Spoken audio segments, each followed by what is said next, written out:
Assalamualaikum warahmatullahi wabarakatuh. Kembali lagi dengan kami kelompok 9. Sekarang kami akan memaparkan materi dengan judul Making and Scoring True False Question. Buat ngejumur.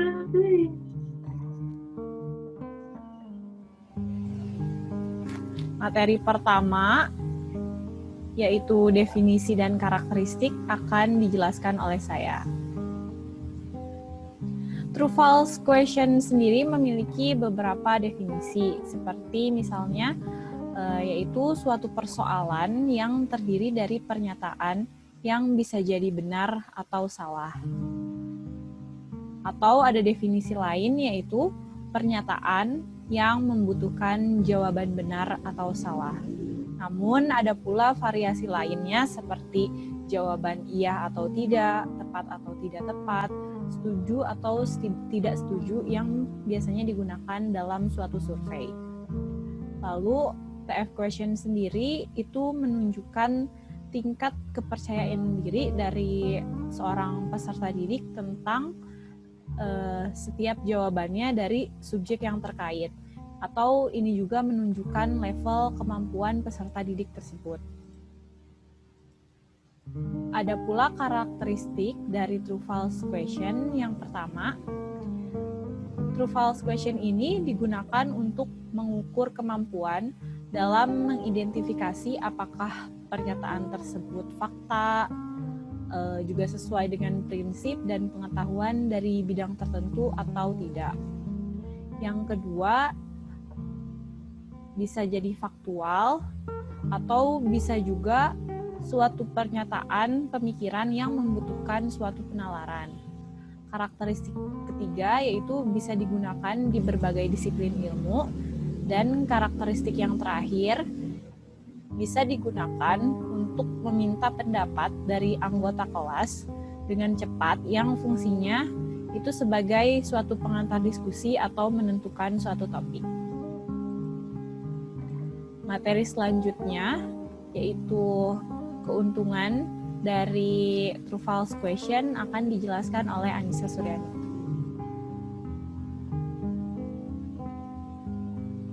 Baik, saya di sini akan menjelaskan mengenai advantage and disadvantage of true false question.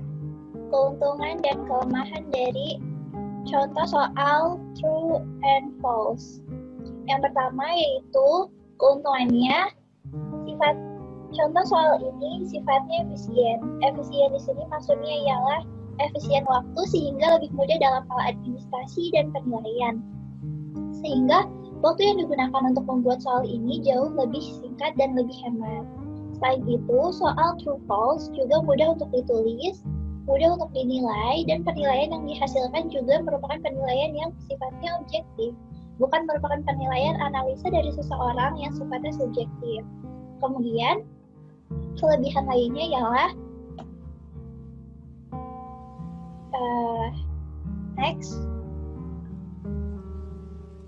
Kemudian kelebihan lainnya ialah contoh soal true false ini lebih banyak informasi yang diambil dan menjadi contoh untuk sampel dari banyak konten lainnya.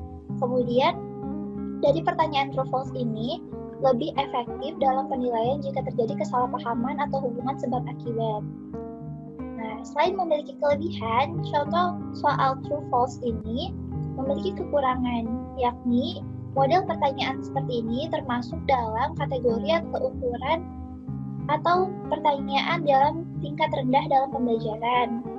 Nah, sehingga membutuhkan lebih banyak item untuk membedakan tingkat pengetahuan yang lebih kuat dan lebih lemah.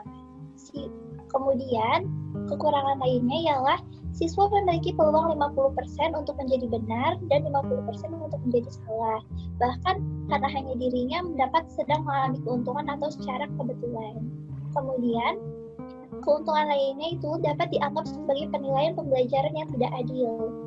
Dan terakhir, keuntungan lainnya yaitu mendorong siswa untuk menebak-nebak jawaban dari berbagai soal-soal true false, karena hanya ada dua alternatif jawaban, yakni betul dan salah, true or false. Cukup sekian dari penjelasan saya, akan dilanjutkan oleh rekan saya selanjutnya. Baik, saya akan menjelaskan tentang constructing true-false question. Yaitu tentang true-false ya. Jadi menyusun pertanyaan benar atau salahnya. Nah, lalu topiknya itu salah satunya itu saya sebut ada 3. My question require application of knowledge as much as possible. Jadi membuat pertanyaan itu membutuhkan penerapan dan pengetahuan sebanyak mungkin. Lalu yang kedua, always make certain the statement is unequivocally true or false. Nah itu selalu pastikan bahwa pertanyaan itu benar atau salah. Nah itu harus dipastikan. Lalu yang ketiga, when using opinion statement, cite the source that will make the complete statement true or false. Di situ kita menjelaskan bahwa saat menggunakan pertanyaan opini, mengutip sumber yang akan dibuat pertanyaan, ya seperti benar atau salahnya, seperti itu. Next. Lalu ada true false protocol. Nah, salah satunya itu develop approximately the same number of true and false statement. Di situ mengembangkan kira-kira jumlah yang sama dari pertanyaan benar dan salah. Lalu yang kedua itu do not consistently make true statement longer than false statement provided. Nah, itu jadi jangan secara konsisten gitu membuat pertanyaan benar lebih apa ya, jadi lebih banyak gitu dari pertanyaan yang salah. Nah, ataupun sebaliknya, jangan seperti itu. Lalu yang ketiga, avoid negative and complicated statement, itu lebih ke hindari gitu pertanyaan yang rumit, yang kira-kira sangat rumit untuk difalskan gitu. Terus untuk yang keempat itu words such as all, only, never, and always, give hints about the answer and are usually false.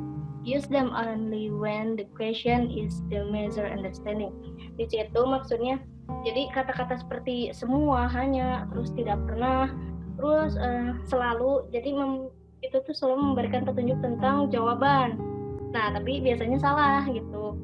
Jadi gunakan kata-kata tersebut itu hanya ketika pertanyaannya untuk mengukur pemahaman saja. Terus yang kelima, words such as generally and usually tend to be true, so avoid their use. Nah, itu jadi kata-kata seperti umumnya, biasanya gitu. Nah, itu cenderung benar. Jadi hindari kata-kata penggunaan seperti itu.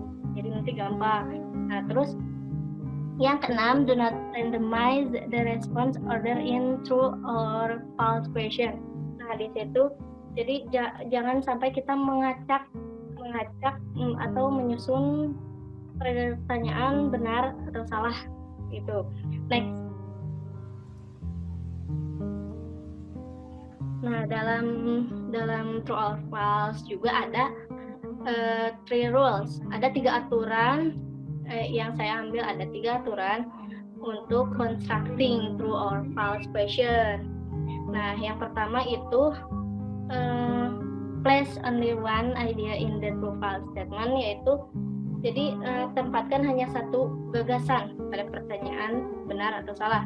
Lalu yang kedua, avoid opinion statement, itu lebih ke opini, jadi hindari pertanyaan yang berupa opini begitu. Terus make sure the statement in absolutely true or absolutely false, itu pastikan pertanyaan benar-benar benar gitu, benar-benar benar atau benar-benar salah gitu. Next. Nah, dari ketiga itu ada contohnya. Yang ke-1, aturan ke-1 nih. Nah, contohnya, breakfast comes before lunch and dinner comes after lunch. Nah, itu menurut saya terlalu rumit kata-katanya tuh. Jadi kalau bisa satu gagasan, jangan seperti itu gitu. Jadi kan kata-katanya itu terlalu rumit, disajikan sebelum makan siang dan makan malam disajikan setelah makan siang. Harusnya kayak yang bawah, better item, yaitu sarapan datang sebelum makan siang. Udah gitu aja. Nah terus yang kedua ada hindari pertanyaan opini gitu. Nah contohnya spring in the most enjoyable time of year. Terus yang keduanya yang benarnya better item gitu. Jadi kata-katanya itu opini yang emang benar-benar asli gitu. Jadi karena tingginya curah hujan di timur laut Ohio katanya, nah para petani lebih memilih musim semi untuk menanam tanaman mereka. Ya. Jadi jangan memperribet gitu. Suatu statement seperti itu. Terus next. Untuk yang ketiga itu ada pertanyaan yang benar-benar benar atau benar-benar salah. Nah, di sini ada poor item ya. Small cars get good gas mileage. Nah, di situ ada kata-kata mobil kecil mendapatkan jarak tempuh yang baik. Nah, menurut dalam ini itu terlalu terlalu tidak terlalu jelas, tapi jadi gak enak gitu. Nah, kalau misalkan item yang lebih baik itu mobil yang menempuh jarak 35 mil per kilonya gitu, memiliki jarak tempuh yang baik. Jadi kata-katanya itu enggak jadi benar gitu. Jadi enggak bertele-tele dan ya pokoknya benar-benar benar. Jadi enggak benar-benar benar, enggak benar-benar salah gitu kayak gitu. Terima kasih. Selanjutnya akan dijelaskan oleh rekan saya. Selanjutnya adalah scoring true false questions atau penilaian dari pertanyaan benar atau salah. Yang pertama, the author of the test decides what a part of the question will ask as the key and underlines it. Jadi di sini pembuat soal yang menentukan jawaban yang benar dari soal tersebut. Lalu yang kedua, to get score full points for the question, the learner also has to produce a word or phrase that replace a part of the question, turning a false statement into the true one. Jadi untuk mendapatkan poin yang sempurna, para yang mau ngejawab atau murid-muridnya itu diberi kesempatan untuk menjawab dan mengganti pertanyaan yang dianggap mereka benar hanya saja jika sudah diserahkan kepada pembuat soal atau gurunya. Tentu tidak bisa diubah-ubah lagi. Lalu yang terakhir, in true false question with only one possible wrong answer, choosing the wrong answer get 0. Dalam pertanyaan benar salah ini hanya ada satu kemungkinan jawaban yang salah, dan jawaban tersebut mendapatkan poin 0 atau 0. Sudah sekian, terima kasih. Sekian dari kelompok kami, akan kami tutup dengan pernyataan. Setelah kami mempelajari dan mengetahui teori English Foreign Language Teaching Method selama perkuliahan, dengan ini kami siap mengajar bahasa Inggris dengan baik dan benar. Terima kasih. Terima kasih. Assalamualaikum warahmatullahi wabarakatuh. Assalamualaikum. Assalamualaikum warahmatullahi wabarakatuh.